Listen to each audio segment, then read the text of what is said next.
Neil Young has removed his music from the platform of Spotify, and Joni Mitchell and apparently some other people want to as well. I'm very sorry that they feel that way. I most certainly don't want that. I'm a Neil Young fan.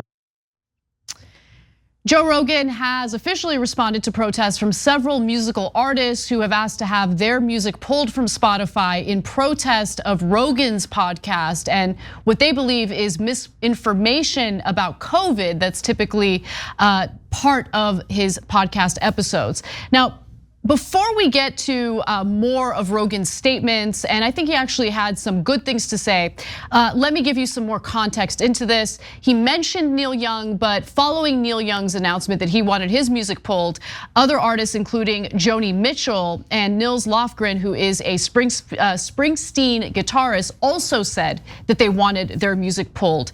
Now, in response, Spotify actually did end up pulling Young's music and then agreed to issue a disclaimer on Rogan's content, particularly content that has anything to do with coronavirus. Spotify CEO Daniel Ek released a public statement defending the platform's need to balance the creative freedom of their content creators with user safety. Ek announced the release of Spotify's publishing rules on their website, noting that, quote, "We are working to add a content advisory to any podcast episode that includes a discussion about COVID-19. This advisory will direct listeners to our dedicated COVID-19 hub, a resource that provides easy access to data-driven facts, up-to-date information as shared by scientists, physicians, academics, and public health authorities around the world, as well as links to trusted sources. The new effort to combat misinformation will roll out to countries around the world in the coming days. To our knowledge, this content advisory is the first of its kind by a major podcast platform."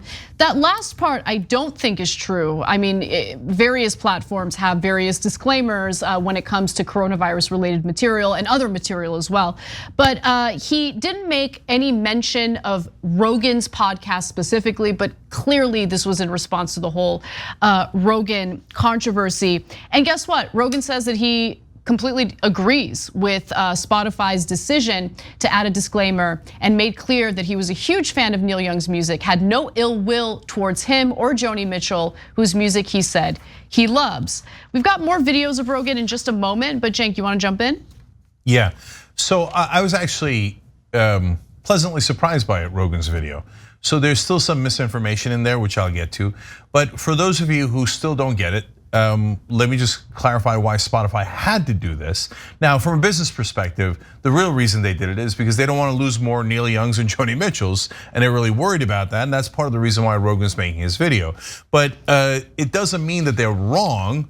They're also, in this case, happen to be correct. And look, Rogan's saying, hey, I'm bringing on rando scientists and doctors, but they're legit and very experienced doctors, and they have a different point of view. Okay, but Joe, how about the 99% of other doctors who say that they're completely wrong and endangering your lives? And what Spotify is saying is we have a duty to at least let people know that. It's like bringing on a scientist for ExxonMobil and not clarifying that he works for ExxonMobil and that 99% of the world's scientists disagree with him on climate change, and just letting him spew propaganda. So you could say you're doing a different point of view, but then you have to give the context. Otherwise, it makes it seem as if that is the legitimate point of view. So I think Spotify made the right decision. Overall, Rogan made the right decision in supporting it and doing this video, but there's nuance in the video. Right, so let's get to that nuance. And I agree with you. I think that the way he handled it was pretty good. So let's start off with an excerpt from the video where he defends his decision to have Dr. McCullough and also Dr. Malone on his podcast. Those are the two doctors in particular who have been the most controversial in the messaging that they have out there in regard to COVID. Let's watch. The problem I have with the term misinformation, especially today, is that many of the things that we thought of as misinformation just a short while ago are now accepted as fact. Like, for instance, 8 months ago, if you said, if you get vaccinated, you can still catch COVID and you can still spread COVID, you would be removed from social media. They would ban you from certain platforms. Now, that's accepted as fact. If you said, I don't think cloth masks work, you would be banned from social media. Now, that's openly and repeatedly stated on CNN. If you said, I think it's possible that COVID-19 came from a lab, you'd be banned from many social media platforms. Now, that's on the cover of Newsweek. All of those theories that at one point in time were banned were openly discussed by those two men that I had on my podcast that have been accused of dangerous misinformation. I do not know if they're right. I don't know because I'm not a doctor, I'm not a scientist. I'm just a person who sits down and talks to people and has conversations with them. Okay, so I actually agree with him there. And it's not, look, there's two things happening. So number one, and it's the worst part about all of this, is that our institutions have failed us. Like we have bungled COVID and the response to COVID from the very beginning. We have various government agencies that are not communicating with one another and they don't have a united front in terms of their messaging in response to COVID.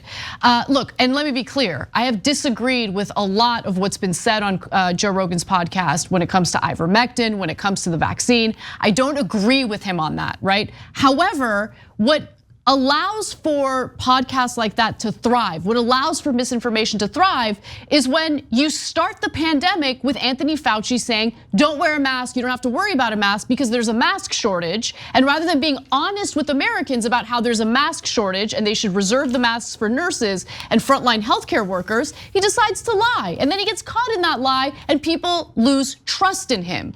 The messaging has been bungled. And that is a problem. And it is a little difficult for people who don't have the time. Like we sit here, we read the reports, we're trying to understand the fluidity of this pandemic and get the up-to-date information on it. But most people don't have that luxury. So when they're getting conflicting messaging, they lose their trust or their faith in these institutions.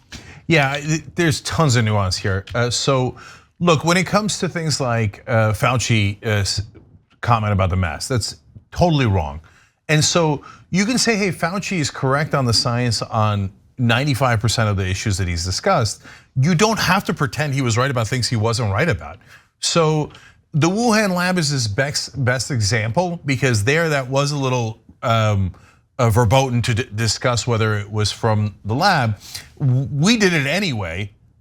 We talked about, I don't know that it's definitely natural. A lot of scientists say that, okay, but man, there's a Wuhan lab that deals in this kind of virus. Gain of function, right? And research. Yeah, and so that is a very legitimate issue that should be discussed. But note, we were not banned because that actually is a legitimate thing to discuss, right? Now, the other two examples he gave were terrible. That's not like, oh, cloth masks, everybody told you that they work. That's not true. I remember from day one, I was like, these cloth masks don't really work. I know scientists, doctors, et cetera, that have said they don't really work. I just didn't want to be rude to everybody and be like, take off your cloth mask and put on a mask I've approved of, right? But it's not true that you would be banned for saying cloth masks don't work. A lot of people were saying that. And he says, oh, you can't get COVID if you're vaccinated and you would have been banned if you said that. That's not ever been true. We all get the flu shot. A lot of us still get the flu anyway. We know that it helps in a certain percentage of cases, and it makes the diseases weaker when you get the vaccine. Nobody ever said you can never get it. So you're just making some stuff up, okay, to make your case better. Now, overall, I like the tenor of the message, but he doesn't know anything in that regard, which he's honest about. And so he just says things that are wrong again. Now, look, the larger point is more important. Should there be an outlet for dissenting voices? And the answer is yes, but remember the ExxonMobil scientist is also a dissenting voice. So a lot of times propaganda is wrapped up in dissenting voices and it does a lot of damage. So I think the correct answer is actually what Spotify is doing. Here is a dissenting voice, we are not taking it off, but the context of it is that all other rational people don't agree. Right, so look at this information, look at what this rando is saying, and then make up your own mind. Yes, and I want to get to the final video because I think this was his strongest moment in the video. And I just want you guys to juxtapose how he's handling this compared to his, he really dug his heels when it came to ivermectin. And that was really frustrating because there was a lack of humility, an unwillingness to hear people out. in this case, he seems to have a little more humility, and I think that's important. Let's watch. One of the things that Spotify wants to do that I agree with is that at the beginning of these controversial podcasts, like specifically ones about COVID, is to put a disclaimer and say that you should speak with your physician and that these people and the opinions that they express are contrary to the opinions of the consensus of experts, which I think is very important. Sure, have that on there. I'm very happy with that. Also, I think if there's anything that I've done that I could do better is have more experts with differing opinions right after I have the controversial ones. That last part is so critical, and I'm happy to hear him say that, because when I used to listen to his podcast regularly, of course, he's always had people on his podcast that I disagreed with. I still listen to those episodes, but lately it's just been a parade of right-wingers, conspiracy theorists. Like, there hasn't been much in terms of a countering narrative or a countering perspective. There was one example that we gave recently. The name of the individual he had on escapes me, but it was someone who was kind of fighting back against some of the misinformation in regard to COVID. But that was an exception, which is why it got some news attention. Other than that, it's mostly been, naysayers in regard to the vaccine, promotion of ivermectin, which has not been proven to treat coronavirus or serve as a prophylactic. Yeah. So look, I've been pretty harsh against Rogan recently, and I was right. He had gone into a right-wing echo chamber, and he's only repeating the nut jobs, right? Well, that's not an interesting show. And so, but at the same time, when someone has humility and says, hey, you know what, I made some mistakes, and one of the things I learned is I should go, I'll give him credit and say, go back to presenting both sides or different sides. Good, take the win and say, we appreciate it. So, and guys, I know everybody's clout chasing in the world, and so I get people's skepticism. He could ban me from here to eternity. I couldn't care less. I'm banned by several networks. But for God's sake, have real progressives on, have real doctors on, have real scientists on, right? And don't the Tulsi Gabbards and the Jimmy Dores and Glenn Greenwalds are not real progressives. You could tell they come on and they agree with every right-wing talking point. That's not diversity of opinion. That's the same opinion in more clever packaging. So that's propaganda. If he keeps going with the meathead propaganda and only that, it's dull, it's uninteresting, and I'll go back to saying it's awful, right? But if he actually switches it up and goes, all right, here's a right-wing idiot, here's a progressive, here's someone who doesn't agree with either position, well then it can go back to being an interesting show that could be worthwhile. But he's got to get out of that echo chamber he's stuck in, because it's filled with complete misinformation, lunacy, and it's boring. Thanks for watching The Young Turks, really appreciate it. Another way to show support is through YouTube memberships. You'll get to interact with us more. There's live chat emojis, badges. You've got emojis of me, Anna, John, JR, so those are super fun. But you also get playback of our exclusive member-only shows and specials right after they air. So all of that, all you gotta do is click that join button right underneath the video. Thank you.